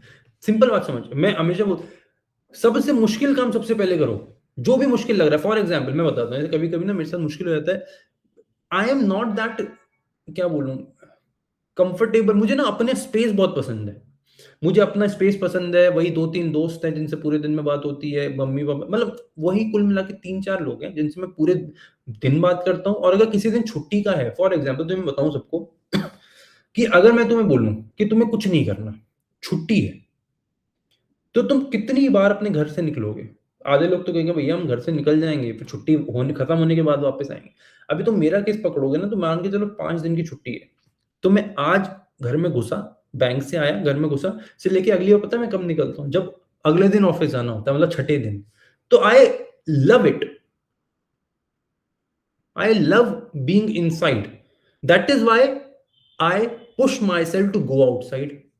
इसलिए मैं बाहर जाता हूँ, फैन अलग अलग जगह पे घूमता हूँ, इवेंट्स में जा इसलिए मैं इवेंट्स में जाता हूँ। इसलिए मैं मतलब मैं खुद से चला जाता हूँ कि मुझे पसंद नहीं है। तो कई बार क्या होता है, जब आपको पसंद नहीं है वो आपको करना चाहिए। जैसे कभी होता है ना कि भैया मुझे मैथ पसंद नहीं है, तो बेस्ट पार्ट है मैथ कर। भैया इंग्लिश पसंद नहीं है, अरे इससे अच्छा क्या हो सकता है, फिर तो इंग्लिश ही बना। भैया एरर पसंद नहीं आ रहे, अरे फिर तो बेस्ट पोर्शन है, सबसे सुबह सबसे सुबह उठ, सबसे पहले एरर के सवाल बना। तो start doing what you don't like. अब इसके ऊपर भी स्टोरीज है, मैं तुम्हें उतना बताऊंगा नहीं, क्योंकि मैं अभी मेरा क्या है, मैं ना मुझे मजा आता है, मुझे मजा आता है ऐसी ऊट पटांग चीजें पढ़ने में। तो मैं बताऊं तो इसके ऊपर बहुत सारी स्टडीज हैं। हार्वर्ड की स्टडी है, ऑक्सफोर्ड की स्टडी है, जो बताती है कि जितना आप दिमाग को पुश करते हो ना, जितना ज्यादा आपका ना ब्रेन की कैपेसिटी इंप्रूव होने लग जाती है। मतलब अगर आपने आज एक ऐसा काम कर लिया ना जो आप बहुत टाइम से सोच रहे थे, और आज आपने मन पर पत्थर रखा कि ऐसी तैसी देखा जाए, कर देता हूँ, जब वो काम खत्म हो जाएगा ना, आपको अलग ही लेवल का सेंस ऑफ अचीवमेंट फील होगा। आपको लगेगा यार कि एम आई द गॉड, मैं भगवान तो नहीं हूं, मैंने ये काम कैसे कर लिया? और ये फीलिंग बहुत आती है, एम आई द गॉड, मैं भगवान हूं क्या, इतना तगड़ा काम कैसे कर लिया मैंने? तो start you will start feeling that, वो आने लगेगा। और फिर तुम जितना ज्यादा करोगे, तुम जितना ज्यादा रिस्क लेना चालू, रिस्क एज जितना ज्यादा हैवी डिफिकल्ट काम करना चालू करोगे ना, तुम ये देखोगे अगला डिफिकल्ट काम तुम्हारे लिए आसान हो गया। एक बात बताता हूँ, फॉर एग्जाम्पल तुम इंट्रोवर्ट हो, जब तुम अपने दिल पे पत्थर रखे किसी एक रैंडम इंसान से बात कर लोगे ना, तुम्हें लगेगा ये उतना मुश्किल नहीं था। तो अगली बार एक सुंदर इंसान से बात करने में तुम्हें डर कम लगेगा। और अगर तुमने सुंदर इंसान से बात कर ली, तो अगली बार किसी सेलिब्रिटी से बात करने में डर लगेगा। और अगर किसी सेलिब्रिटी से बात कर ली, कल जाके तुम्हें स्पीच बोलते हैं, स्टेज पे जाके स्पीच भी दिया होगे। तो हर एक डिफिकल्ट काम अगले डिफिकल्ट काम को आसान करता है। अभी जो तुम कर रहे हो, अगर तुम्हें मुश्किल लग रहा है, तो इससे भी डिफिकल्ट काम करो तो ये आसान। जैसे मैं हमेशा बोलता हूँ, इफ यू आर फीलिंग, लोग उल्टा बोलते हैं, लोग बोलते हैं अगर तुमसे प्रीलिम्स नहीं हो रहा, प्रीलिम्स पे फोकस करो। मैं उल्टा बोलता हूँ, मैं प्रीलिम्स नहीं हो रहा, मेंस की तैयारी कर, प्रीलिम्स हलवा लगेगा। That has been my life story. मैंने कभी भी गवर्नमेंट एग्जाम्स की तैयारी पहले नहीं करी। मैं पहले बाकी एग्जाम्स जैसे कैट जीमेट की तैयारी करता था, तो मैंने उनकी तैयारी करी, इसलिए ये एग्जाम मुझे बहुत हलवा लगे। तुम मानोगे, तुम्हें यकीन होगा कि नहीं, मैं 3-4 महीने, कुल 4-5-6 महीने दिए होंगे उसमें, तो मेरा मतलब इंक्लूडिंग फॉर्म भरना और फाइनल सिलेक्शन होकर ज्वाइनिंग कर लेना, 6-7 महीने का तो टोटल पीरियड था। क्यों होता है? क्योंकि मेरी तैयारी ऊपर की थी। तो तैयारी हमेशा ऐसे रखो, और कभी एक लेवल पे ना, एक स्तर, जैसे जो भी तुम कर रहे, जैसे मान के चल रोहित कह रहा है कि भैया आज मैं तैयारी कर रहा हूं, तो एकदम से अपने लेवल को बढ़ा दो। अभी हो गया ना, धीरे धीरे कर रहे हो, एकदम से कोशिश करो, एक दिन दिल पे पत्थर रखो। मैं तो तुम्हें ऑनेस्टली बता रहा हूँ, अगर मैं तुम्हारी जगह होता ना, और मेरे ऐसा कोई बंदा तुम्हें पढ़ा रहा होता, क्योंकि मुझे मेरे पढ़ाने में बहुत मजा आता है। मतलब मुझे ऐसा लगता है कि मेरे ऐसा बंदा कोई मुझे पढ़ाता, तो मैं तो मजा, मैं उसका, मैं कहता भैया आधी जायदाद मेरी ले लो। मतलब मैं तुम्हें हिंट दे रहा हूँ कि तुम ऐसा बोल सकते हो कि भैया आधी जायदाद मेरी ले लो, इतना मजा आ रहा है आपके साथ। तो मैं मॉक मेंस का लगाता, मैं तो तुम्हारे स्टेज पे भी मुझे अगर लगता ना कि 60-70% मेरा सिलेबस हो गया है, मैं मेंस का मॉक लगा देता। मैं लगा के देख लेता कि क्या चीज़ है, ऐसा क्यों डर रहे हैं लोग? चाहे उसके बाद मैं डिप्रेशन में ही क्यों नहीं चले जाता पर मैं एक लगा के ज़रूर देखता। अभी टाइम है तुम्हारे पास, एक्सपेरिमेंट करो and start growing. Don't stay and circumvent. समझ रहे हो? रुक के सर्कमवेंट, इधर-उधर मत घूमो। हॉरिजॉन्टली ग्रो मत करो। ऐसा मत ग्रो करो कि आज ये पढ़ा, कल थोड़ा उसी कॉन्सेप्ट को डिटेल में। High level grow vertically. Horizontally grow करके एग्जाम नहीं निकलेगा। ग्रो तभी करोगे जब वर्टिकली, चाहे वर्टिकली हैप्पैजार्ड भी ग्रो करोगे। हैप्पैजार्ड मतलब समझ रहे हो ना, कि वर्टिकली चाहे तुम गए और तुम फेल हो गए, पर तुम जो उठ के मान के चल, मतलब कहने का मतलब क्या है कि तूने मेंस की तैयारी करनी चालू करी, तूने 6-8 दिन 10 दिन 15 दिन लगाए, फिर तुझे लगा यार मेंस तो बहुत मुश्किल है, पर तो फिर तू घूम के इस लेवल को बनाएगा ना, मतलब प्री लेवल को, तू कहेगा भैया इससे आसान चीज तो मुझे, मतलब इतना आसान था क्या, मतलब ऑनेस्टली इतना इजी पहले तो नहीं लगता था। अगेन वही जो अभी बताया हार्वर्ड की स्टडी, वो यही बताती है। तो मुश्किल काम करो तो आसान काम बहुत आसान लगने लग जाता है, और मुश्किल काम कम मुश्किल लगने लग जाता है। समझ रहे हैं ना? तो ये करना स्टार्ट करो और स्टार्ट पुशिंग योरसेल्फ। अगर लगता है कि भैया एक लेवल का मॉक है जहां पे 25 नंबर आ, तो 25 नंबर तुम्हारे लिए ना एपिटोमी होना चाहिए, मतलब 25 number should be the best number, क्योंकि 25 के ऊपर फिर एक ऑटो पायलट मोड पे बंदा चला जाता है। 25, 26, 27, 28 फिर आने लग जाते हैं।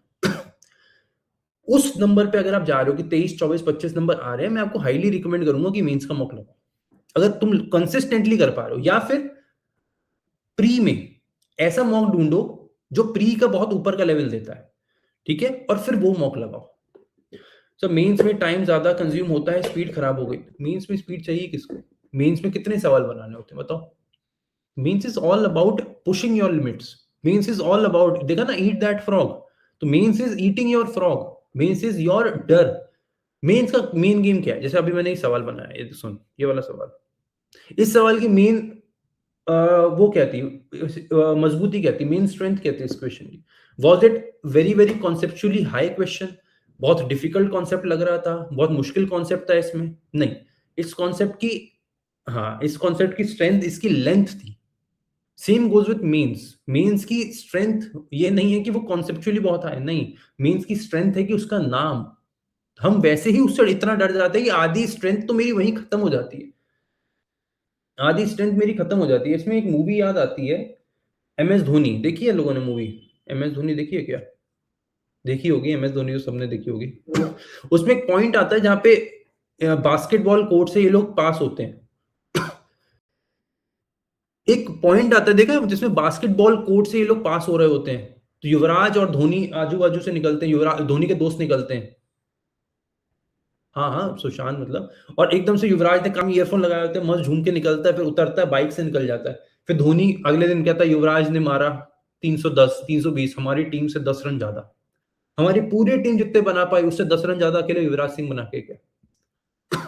फिर धोनी बताता है कि हम कहाँ हारे, कह रहा हम क्रिकेट ग्राउंड में मैच हारे नहीं, कह रहा हम उससे एक रात पहले बास्केटबॉल कोर्ट में मैच हार चुके थे, बस वहां तो हमें क्रिकेट ग्राउंड में जाके तो बस रिजल्ट मिला, हार तो हम एक रात पहले चुके थे, 24 घंटे, हम 12, 13, 16 घंटे पहले वो मैच हार चुके थे। हाँ, तो मेंस की स्ट्रेंथ इज नॉट अबाउट उसका level of questions, मेन की strength is about the level of intimidation, the level of fear that you feel out of mains का टॉपिक। जान लिखते हैं मेंस सवाल, वो तुमसे बनेगा नहीं, क्योंकि you feel intimidated by that particular word। Remove that intimidation, वो डर खत्म, वो डर हटा दो ना, छोड़ दो, अरे कुछ नहीं होगा, देखेंगे क्या हो जाएगा, दुनिया कर रही है, और ऐसा क्या है, समझ रहे हैं ना? यू आर, जैसे तुझे बताऊं Praveen, you are not intimidated by the level of questions, क्योंकि अगर बिना टाइमर के वो सवाल 15-16 बनते हैं से लेके 25-26 बन रहे हैं जो तू खुद कह रहा है, तो मतलब तेरे सब कुछ क्लियर है, तो तुझे क्या बनना है? एम एस धोनी का धोनी बनना है, क्लियर बात है, बिकम द धोनी, बन जाना, कौन रोक रहा है? और कौन कह रहा है बार बार टाइमर देख? अब तो आंख पे ऐसी पट्टी बांध, मॉक लगा, और जबरदस्ती खुद को फोर्स करके मैं कुछ भी हो जाए मैं नहीं देखूंगा टाइमर, मैं पूरे पेपर में जब सेक्शन खत्म हो जाए उससे पहले मैं नहीं देखूंगा, चाहे फिर 60 मिनट के बाद एक बार में। टाइमर से क्या कर लेगा? दिमाग की वैसी टाइमर, वैसी क्लॉक बहुत ज्यादा है यहाँ पे, वो हर एक सेकंड तुझे वैसी फोर्स करेगी कि इतना हो गया, इतना हो गया, इतना हो गया, तो उतना ही बहुत है, एक प्रेशर ही बहुत है। तो don't create unnecessary pressure of that timer also. Sir मेरे पैराजंबल में 2 सेंटेंस गलत हो रहे हैं। कितने सेंटेंसेस में से 5 या 6 सेंटेंस में से 2 गलत हो रहे हैं। मतलब इसका मतलब क्या है, या तो तू मैंडेटरी पेयर गलत बना रहा है, या फिर कुछ बेसिक नुएंसेस हैं जो तू आगे पीछे लगा रहा है। 2 ही गलत हो रहे हैं एवरेज। मतलब क्या है कि तू गलत फिट कर रहा है कि ए बी की जगह बी ए लगा दिया। तो हमेशा चेक कर कि अगर ऐसे सेंटेंस गलत हो रहे हैं तो क्या इशू है कि कहीं ना कहीं 20-80 रूल फिट नहीं हो रहा, कहीं ना कहीं 20-80 रूल फिट नहीं हो रहा। तो start implementing 20-80 rule in a better way. ठीक है, और क्या कर सकते हो, अगर तुम्हें लगा कि भैया आज तो मेरा पेपर बहुत खराब हो गया, जो कि बहुत नॉर्मल है, ह्यूमन है भाई, इंसान है, ऐसा तो नहीं है कि भैया बिल्कुल हम सिकंदर की बिल्कुल छठी पैदाइश है कि हमसे कुछ गलती नहीं हो सकती। और ऐसा भी कुछ नहीं है कि सिकंदर खुद इतना हार के पहुंचा था कि हो भी जाए तो हम तो भाई सिकंदर से तो बेहतर ही है। वो तो दुनिया हारा, सब कुछ साम्राज्य हारा तो जीता, हम फिर उसकी गाथा पढ़ते हैं। हार जाओ, फेल हो जाओ, मतलब इन मॉक्स। बट हर बार जब मॉक लगा रहे हो ना, तो मेरी एक बस छोटी सलाह लेके जाना कि mock, if you are giving a mock ना, हर एक मॉक, मैं क्या करता था मैं बताता हूँ। मैं ना जब मॉक देता था 2017 18 19 की बात है, तब मॉक बहुत महंगे आते थे, क्योंकि अभी तो आप ऐसे देखते हो ना कंबाइंड मॉक आता है कि भैया एक सब्सक्रिप्शन ले लो 6 महीने के लिए सारे मॉक ले लो। जब मैं देता था ना 17 18 19 के आसपास, तो एक ना बड़ा पंगा करते थे लोग, अलग अलग निकालते थे। एसबीआई पीओ की अलग मॉक टेस्ट सीरीज, उसमें भी एक मॉक आएगा जो एसबीआई पीओ के लिए प्रीलिम्स, वो अलग से खरीदो, फिर एसबीआई पीओ मेंस अलग खरीदो, फिर आईबीपीएस पीओ प्रीलिम्स। मतलब भाई पागल हो जाते थे, इतने महंगे मॉक मिलते थे तब। और महंगे महंगे होते थे, 700 800 के अकेले एसबीआई पीओ प्रीलिम्स मिल रहा है, 700 800 का एसबीआई पीओ मेंस मिल रहा है। बहुत महंगा मिलता था भाई उस टाइम पे। तो मैंने क्या करा, एक मॉक ले लिया, एक अपने दोस्त से ले लिया। अब मेरे ऊपर प्रेशर था, मैंने कहा भाई कितना, क्योंकि पैसे का तो तुम्हें पता ही है भाई, बड़ा ही पंगा रहता है मिडिल क्लास में। अब मेरे पास है भाई, ये एक ही मॉक टेस्ट ले सकता हूँ, तो प्री वाली मैंने ली जिसमें कुछ 20-30 मॉक थे, मेंस वाली मेरे दोस्त ने ली जिसमें 15-20 मॉक थे। हमने कहा भाई आधा आधा करते हैं, अभी आधा आधा कर लिया। मैंने कहा भाई क्या पर 10 मॉक मेंस के लिए बहुत है, या 10-15 मॉक प्रीलिम्स के लिए बहुत है भाई, बहुत कम है। तो मैंने कहा भाई अब इनमें से ही निकाल। मैं क्या करता था, मॉक देता था, एक एक सवाल चाट जाता था। मैं एक एक सवाल को एक एक घंटा दिखता रहता, अगर मुझे समझ नहीं आया तो मैं एक एक घंटा दिखता रहता था, और उसको अलग अलग तरीके से करता रहता था, ये बनाया वो बनाया, ऐसे करा वैसे करा। क्वांट के सवाल, कोई क्वांट मेरी हमेशा से अच्छी थी, मैं मैथ पढ़ाता भी था, मैं बहुत बनाता था अपने अपने अलग अलग तरीके से, फिर फाइनली सॉल्यूशन देखता था ये वो। मतलब कहने का है कि if you are giving a mock ना, उसको चूस लो। मॉक को इतना चूस लो कि तुम्हें लगे कि यार अगर मैंने ये मॉक 600 रुपए का लिया है, तो इसमें 10 मॉक है, तो ये 60, ये जो मैं दे रहा हूँ ना 60 रुपए का एक मॉक दे रहा हूँ। तो रिवर्सली क्या मेरे में आज इतनी हिम्मत है कि मैं 60 रुपए किसी दोस्त को दे दूं, या 60 रुपए ऐसे सड़क पे फेंक दूं? अगर तुम्हारे में इतनी हिम्मत है कि तुम जेब में से निकाल के 50 रुपए का नोट ऐसे सड़क पे फेंक दो, मेरे में आज भी नहीं है, जबकि मैं कमाता हूँ। तुम्हारे में अगर है तो कोई बात नहीं है, तुम आराम से निकालो 50 का नोट फेंक दो। पर अगर तुम्हें लगता है कि भैया आइडियली मैं 50 का नोट नहीं फेंकूंगा, नहीं फेंकूंगी, तो भैया mock is equivalent your money, तुमने पैसा दे के ही वो खरीदा है। तो अगर तुम उसको अपने नोट को ऐसे नहीं जलाओगे, या तुम्हें लगे कि भैया 50 का नोट में ऐसे लाइटर के नीचे रख के जला दूं या गैस पे रख के जला दूं, तो फिर यहाँ भी पैसे मत जलाओ। मॉक दिया है, 50 रुपए का है वो एक मॉक, तो उसको भुगतो, भुगतान करो। 50 रुपए लिए भैया, वो जो मॉक दिया है वो तुमने लिया है, तुमने खरीदा है, वो तुम्हें दिया नहीं गया है। 50 रुपए लगे हैं उसमें, तो उसका भुगतान भी करना है, तो यूज करो उसको। हाँ, तो यूज करो, भुगतान करो। अगर ऐसा होता है ना, कभी हम किसी चीज का सब्सक्रिप्शन लेते हैं तो क्या करते हैं, चूस जाते हैं उस चीज को। लो, इतना यूटिलाइज करो कि वो भाई लगे कि 50 रुपए अगर दिया है ना मॉक में, एक मॉक का, तो मैं 50 रुपए की जगह 100 रुपए का आउटपुट लेके निकालूंगा। जब आउटपुट 50 दे के 100 का निकलेगा तभी तो प्रॉफिट होगा। और प्रॉफिट मतलब क्या है, प्रॉफिट इज सिलेक्शन। तो जिनका सिलेक्शन होता है बेटा, वो प्रॉफिट निकालते हैं, प्रॉफिट ये होता है। समझा प्रवीण? तो कुछ चीजें हैं जो मुझे लगता है तुम्हें पता होनी चाहिए। बाकी selection lena is never a rocket science. People have started creating it into a niche by selling n number of things, by selling courses, by selling mock tests, by ये वो हुआ है, उसको कॉमर्शियलाइज कर दिया गया, हजार चीजें हुई, but it was never meant to be a rocket science. It is not a rocket science till now. ठीक है, it is not a rocket science. Don't consider it one. Again Dhoni की तरह नहीं तो बास्केटबॉल कोर्ट में हार जाओगे अगर तुम ये सोचते रहोगे ना भैया ये तो बहुत मुश्किल है, बहुत मुश्किल है, क्योंकि दुनिया, नॉइस, शोर, तो भैया दुनिया तो ये भी बोलता है कि सुबह उठना मुश्किल है, तुम उठ रहे हो ना। दुनिया तो ये भी बोलती है कि छोटे बच्चे का 1 साल से पहले चलना मुश्किल है, लाखों बच्चे पहले से 6 महीने में चलने लग जाते हैं। तो दुनिया ने क्या मुश्किल नहीं बोला, और दुनिया क्या बोलती है उससे तुम्हें क्या लेना देना। Have your own life, have your own journey, live on that path. ठीक है, सब मेरे इंग्लिश में नंबर फ्लक्चुएट हो रहे हैं, तो मैं क्या मेंस का मॉक लगाऊं? पहले प्रीलिम्स लगा, टिक योर एक स्कोर। ऐसा देख, फ्लक्चुएशन, एक तो फ्लक्चुएशन होता है भैया, कभी 18 आया, कभी 18 आया, कभी 20 आया, कभी 21 आया, कभी फिर 18 साढ़े 18 आया। तो 3-4 नंबर का गैप में मूव कर रहा है, दैट इज फाइन। अभी स्कोर फ्लक्चुएट होना can also be a reason of mock के लेवल को फ्लक्चुएट होना। अगर तू बहुत डिफिकल्ट मॉक लगाएगा तो हो सकता है 15 नंबर में भी तेरा 90 परसेंटाइल आ जाए। बहुत इजी मॉक लगाएगा तो हो सकता है 25, 26, 27 नंबर में भी 90 परसेंटाइल आए। तो स्कोर फ्लक्चुएट होने से कुछ नहीं होता। चेक कर परसेंटाइल कितना फ्लक्चुएट हो रहा है। अगर लग रहा है कि 3-4% मान के चल, मैक्सिमम 10, कि अगर 85 परसेंटाइल से 95, या तो 80% परसेंटाइल से 90, 10 परसेंटाइल के अगर गैप में तेरा स्कोर फ्लक्चुएट कर रहा है, कोई प्रॉब्लम नहीं। अगर लगता है कि भैया 15, 20, 50 परसेंटाइल है, किसी में तो भैया 60 परसेंटाइल आ रहा है, किसी में 90 आ रहा है, किसी में 20 आ रहा है, तो भाई फिर तो तू तो तुक्के ही मार रहा है इसका मतलब, अगर इतना फ्लक्चुएट कर रहा है तो। अगर लगता है 5, 8 परसेंटाइल, एक बार परसेंटाइल चेक कर, स्कोर मत चेक कर, क्योंकि परसेंट स्कोर कैसे, स्कोर तो मॉक के फ्लक्चुएट, मॉक की डिफिकल्टी को डिपेंड करता है ना। मॉक मुश्किल है तो स्कोर कम ही आएगा। परसेंटाइल चेक कर, परसेंटाइल अगर ऐसा लगता है कि भैया 4, 5, 10 परसेंटाइल के अंदर अंदर का फ्लक्चुएशन है, कोई प्रॉब्लम नहीं, इतना होता है। ठीक है, चलो टेक केयर।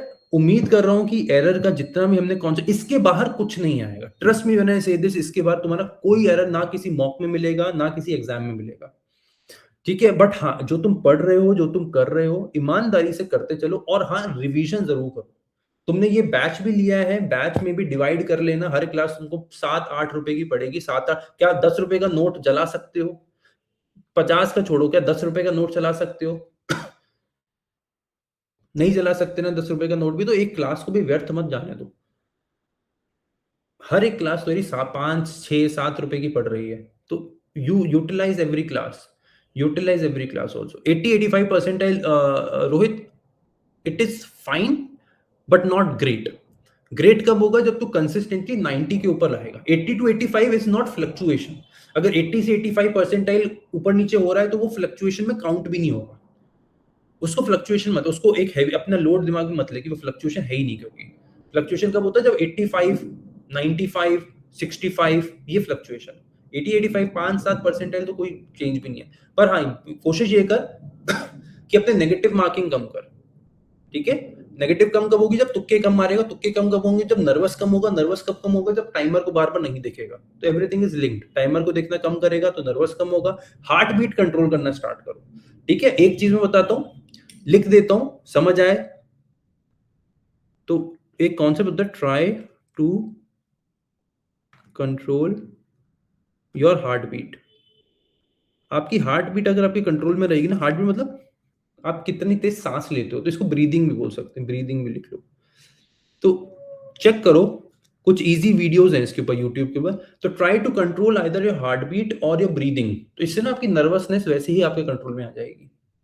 ठीक है, चलो टेक केयर। उम्मीद कर रहा हूं कि रिवीजन कर रहे हो, क्योंकि अभी पिछले कुछ समय से हम तेजी से एरर को खत्म कर रहे हैं, तो मैं आपको इतना टाइम दे नहीं पा रहा हूं, मतलब ये वाला टाइम, 1-to-1 वाला टाइम नहीं दे पा रहा हूं। उम्मीद कर रहा हूं कि रिवीजन कर रहे हो, मैं क्योंकि बोला नहीं मैंने 2-3-4 क्लासों से। ठीक है, और लगो करो। शाम को आज मिल रहे हैं अपना 7:30 बजे, आरबीआई असिस्टेंट का फुल पेपर लगा रहे हैं यूट्यूब के ऊपर। तो शाम को 7:30 बजे सब लोग आ जाना, मिलता हूं। चलो take care, bye bye, keep practising, keep preparing, लगे रहो, मेहनत करते रहो। 2026 इनएडवर्टेंटली, अनअवॉइडेबली, या फिर मेरे साथ रहोगे तो फोर्सफुली तुम्हें सिलेक्शन लेना ही पड़ेगा। ठीक है, चलो टेक केयर, बाय बाय।